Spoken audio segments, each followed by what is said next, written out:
3 important things a person needs to know to help them through a Havana syndrome attack. 1. When having a severe attack, get into an MRI room as fast as they can. The magnetic resonance imaging room blocks all signals coming from the GNSS simulator system. It blocks everything from this attack. 2. Water is the best friend. It won't stop the buzzing or pressure in the head, but it will stop the burn from the electromagnet loop. Carry a spray bottle and don't use the water from the tap that is contaminated from the electromagnetic loop carrying radiation. Hell, any excuse to jump in a pool. 3. This is a big one.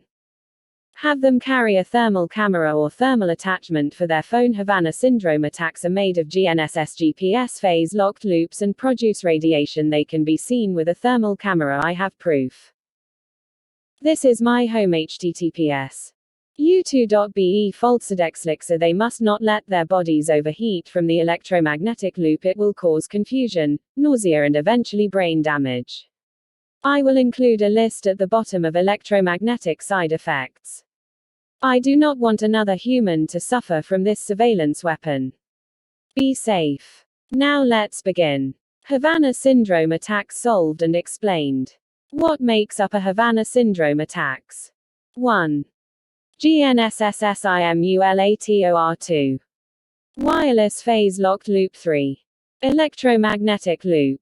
Easiest way to explain a Havana syndrome electromagnetic phase locked loop. It is a electromagnetic loop made with a GNSS GPS simulator.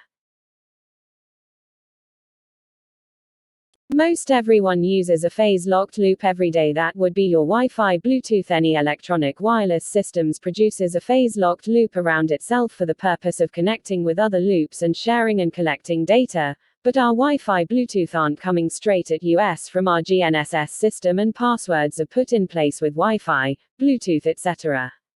to help prevent hacking. When a GNSS GPS electromagnetic phase locked loop is generated, which can be programmed with precise location and intensity because it is using a programmable GNSS simulator. Our electronic wireless phase locked loops for GPS are not password protected and are constantly sending out and receiving data and can be hacked. All you need is 1 foot in the door and you have almost total access of a wireless data system.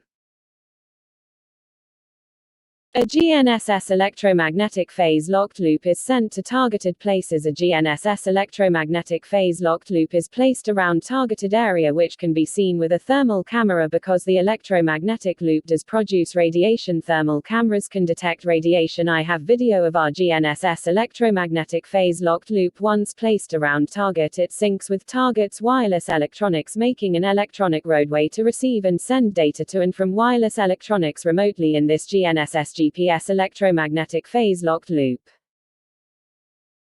This signal is coming straight from a GNSS satellite with no modem to buffer the signal, which CONTAINSMICROWAVES, radio frequencies, radiation, electromagnetic waves, and more.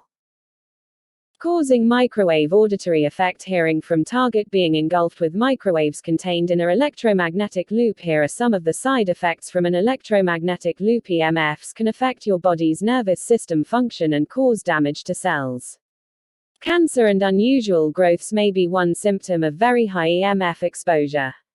Other symptoms may include nosebleeds, headaches, heart palpitations, lethargy, tinnitus. Tinnitus, pronounced tinnitus, or ringing in the ears, is the sensation of hearing ringing, buzzing, hissing, chirping, whistling, or other sounds.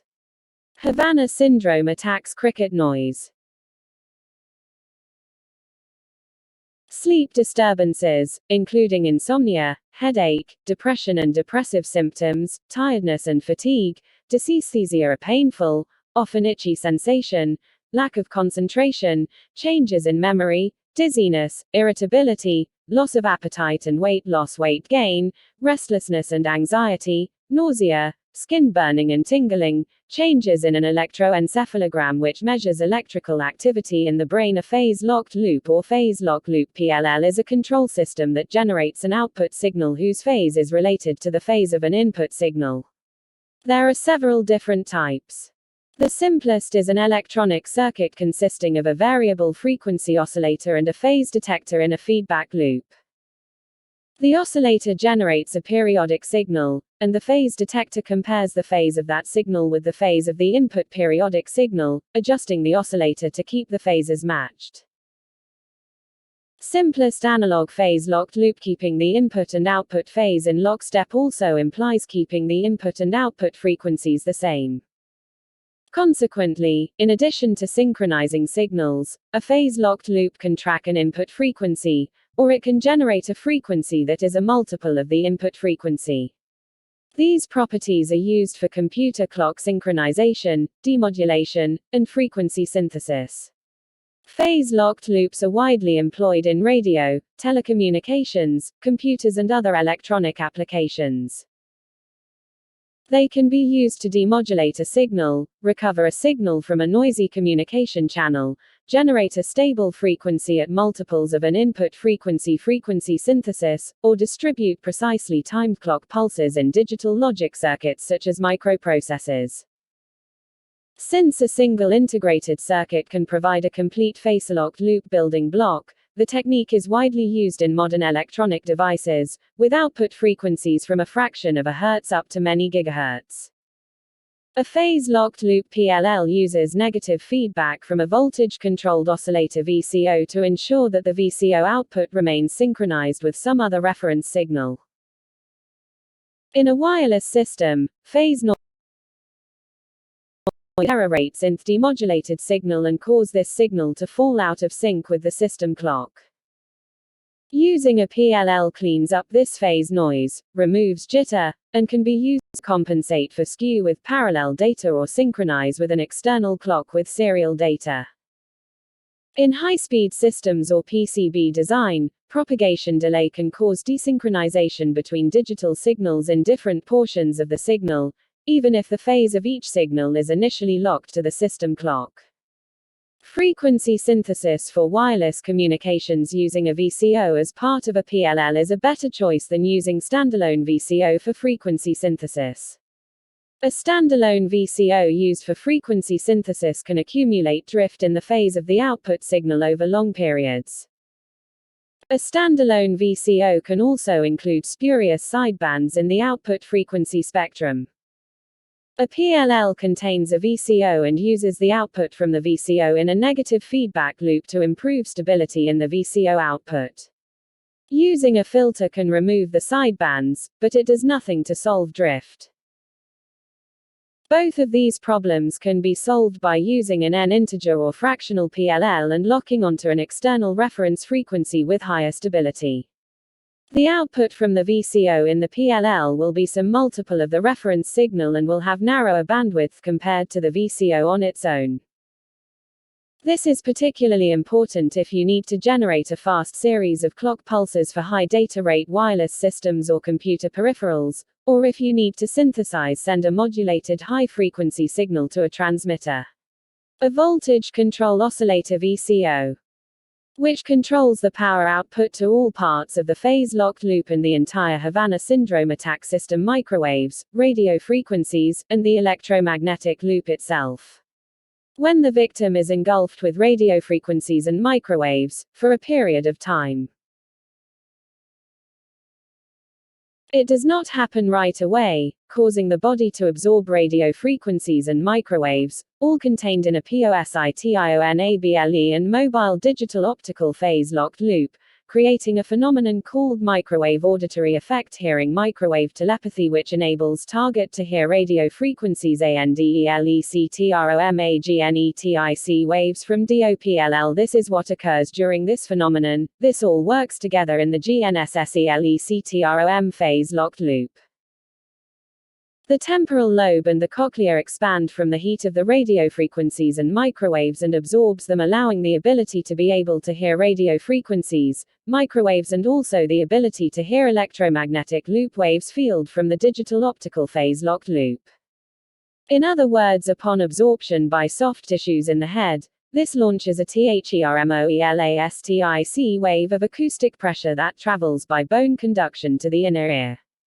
There, it activates the cochlear receptors via the same process involved for normal hearing. When targets starts to hear the pulsing of the optical phase-locked loop. So that would make the VCO a kind of volume control, but it is more than that. The terrorists know when they increase the VCO they increase the power of the electromagnetic field loop, and that increases the sound OFTHE cricket's noise produced by electromagnetic waves field, but it also increases the pressure, the burns caused by an electromagnetic loop, and the power of the microwaves and radio frequency, thus increasing pressure and overall power of all elements from the differential vector phased locked loop. This causing different levels of purposely caused torture. My qualifications on understanding how my family and I have been tortured for over a decade. Hello. My name is Anthony Arellano. I want to tell you a little about my work history. I've had many jobs growing up. I've never been in the military, where it seems as though the differential vector phased locked loop came from, but I did find my passion working for television stations Kuna, CBS, ABC, NBC. I worked as a TV director for many years and also received an Emmy for President Ford's funeral, but where I worked the longest in my TV career, all 4 stations, was in the master control department of these television stations, the heart, if you will, of any television station. Now, one of thing that all television stations have in common are satellite communications systems, which is master control, the heart of every television station, dialing satellites in receiving feeds, dialing microwave live feeds, understanding Ku bands, and CBANDS, and much, much more. After almost 2 decades I learned a lot.